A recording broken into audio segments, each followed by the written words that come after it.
Thanks, Aryan. I like the phrase that my film successfully screened at the Impact Festival. I don't know if that means simply that it played from start to finish without any problems, which is true, or if there are some films which unsuccessfully screen at the Impact Festival, and if that's the case, then I'm very glad that mine was not one of them.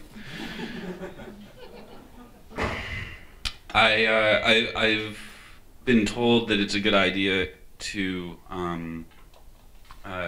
it's a good idea in public speaking to begin with an overview of what's going to happen in the talk. So I'm going to be reading this talk to you from a sheet of paper, which I've typed on my computer and printed out. And at the conclusion of the talk, there will be a short time devoted to questions and answers.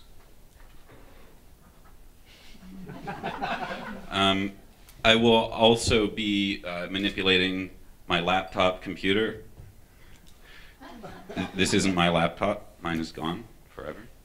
I will be manipulating my laptop computer so that at certain predetermined times, video will be played behind me, beside me on this screen, and audio will be audible from the speakers so that you can see and hear pieces of media which illustrate the topics about which I'll be speaking.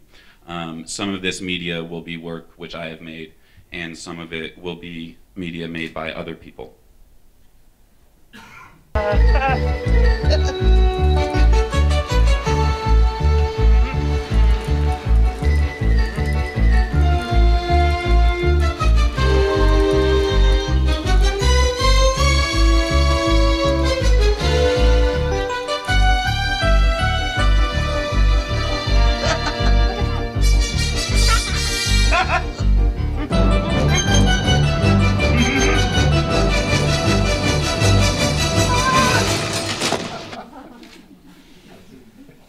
However, I realize that even just to list all the mistakes I've made, never mind to talk about them in any detail, just to list them would probably take the rest of my life. And the decision to sit here making that list verbally would probably be one of the worst mistakes that I would ever make.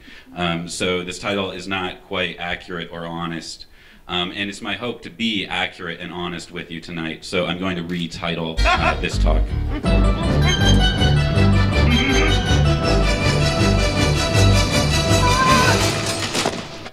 Call it some of the mistakes I've made.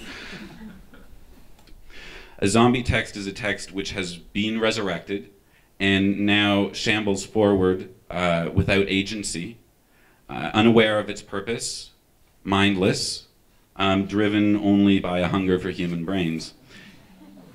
Like a real zombie, a zombie text has a glassy stare in its eyes. It has very little to say, often just repeating the same thing over and over in a low moan, and quite often smells bad like rotting fish or mold. I advise you to beware of zombie texts. Doe, a deer, a female deer, Ray, a drop of golden sun, me, a name I call myself, far, a long, long way to run.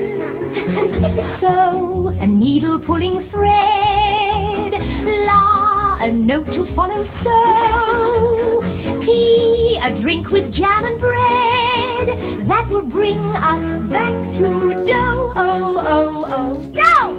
Now, the power of the music smooths over the fact that the actual progression of images is hideously random. It's an affront to logic and narrative. I defy you to construct an internally consistent context for these eight images. Those images are in fact a series of zombies shambling blindly up the octave, one tone at a time. And the techniques of rhythm, melody, and homonymy give such an impression of coherence that you almost don't notice that these syllables are purely random. The T could just as easily be dog or schlack. But the real fault line, the crack where it all becomes clear, is number 6. La, a note to follow so. Like here, even the song's internal fallacy just falls apart. And the only reason for la following so is that la is a note to follow so. And the song's true zombie nature becomes very clear right there. It's almost an accidental admission of its true arbitrariness. So beware the zombie text, beware those who make them and propagate them, and that includes me. And I probably don't need to tell you that we live in a world of zombies, but it's easy to forget, it's easy to invite them into your lives and to let them into your homes, and they will eventually eat your brain.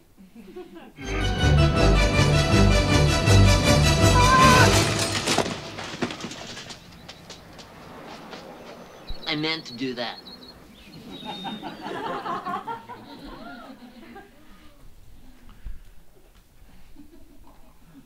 The humor of this fictional scene in the feature film Pee-wee's Big Adventure, written and directed by Tim Burton, featuring a character named Pee-wee Herman, played by an actor named Paul Reubens.